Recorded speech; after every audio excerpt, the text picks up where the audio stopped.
Oh, I'm fired up today. You know why? Because of the page experience update from Google.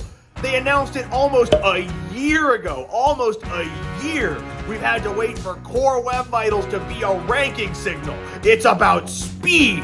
It's about performance. It's been delayed again.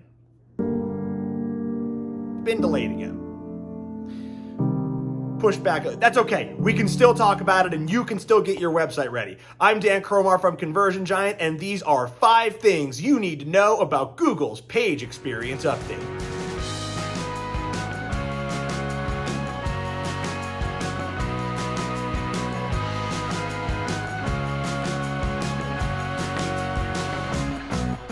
Okay, I already mentioned this, so let's go ahead and start here. The page experience update will make Core Web Vitals a ranking signal.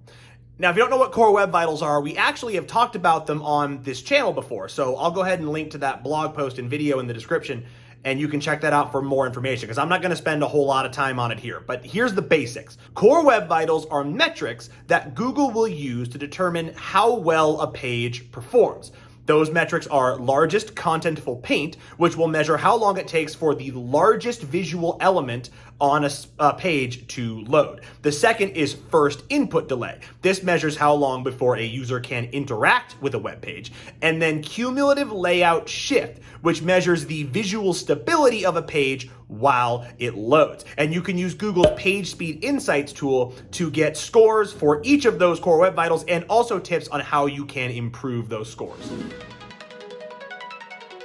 So the second thing you need to know about the page experience update is that it likely won't have a huge impact. And if it does, it probably won't be for a while. There's a couple reasons for this. First of all, this update isn't really anything that new. Oh, sure, Core Web Vitals haven't been a ranking signal before, but we've been looking at things like load time and just general page performance as ranking signals for quite a while now.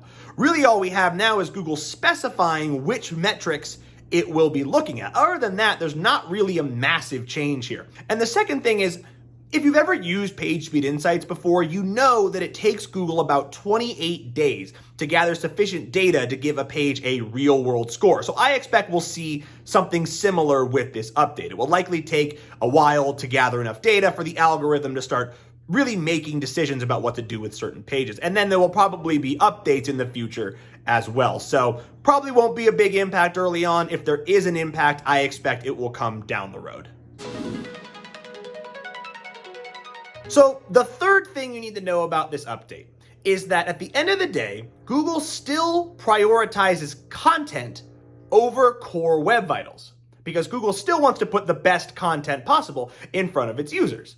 So in other words, if you have a page that has good, strong content, but not so great Core Web Vital scores, it's likely to still rank above a page that has thin, weak content and great Core Web Vital scores. Think of Core Web Vital scores as more of a tiebreaker between two pages with similar content. So what this means for you as a site owner is that you have to focus on both good content and good Core Web Vital scores.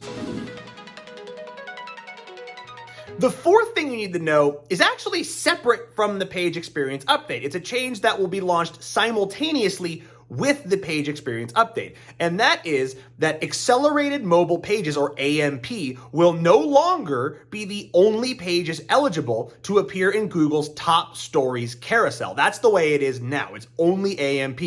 Going forward, once the page experience update launches, any page that meets Google's page experience criteria will be eligible for the top stories carousel. So does this mean that AMP is going away or is no longer valuable? No, absolutely not. AMP is still very valuable. The fact is, accelerated mobile pages generally perform very well as far as Core Web Vital scores. So if your site uses AMP, or if you are considering going in that direction, you can still do that. And if you don't, just make sure that all of your pages meet Google's page experience criteria, and you'll be good to go for the top stories carousel.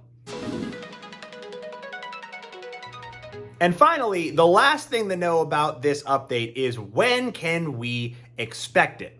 Well, the short answer is sometime in mid-June of 2021. And I say short answer because this update has now been delayed a couple times.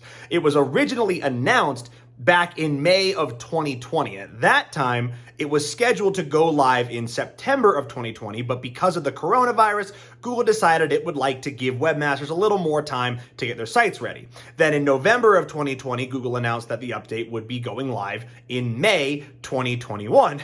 And then on April 19th, 2021, while I was writing the script for this video, Google announced that it was going to push the update back again to the middle of June 2021. But the update will not have a full impact until August of 2021. That's like we were mentioning earlier in this video. It's going to take a little while for Google to gather all the necessary data for the update to have its full impact. But good news for webmasters, you now have 2 months to get your website ready if you haven't already. There you go. You are now up to speed on Google's page experience update. Hopefully you got some good tips here that you can take to go get your website ready and get those core web vitals up to speed. If you did, please give us a like. If you want to leave some feedback, you can leave a comment down below. Be sure to subscribe to Conversion Giant for great internet marketing content every week. My name is Dan Cromar, wishing you happy rankings until we meet again.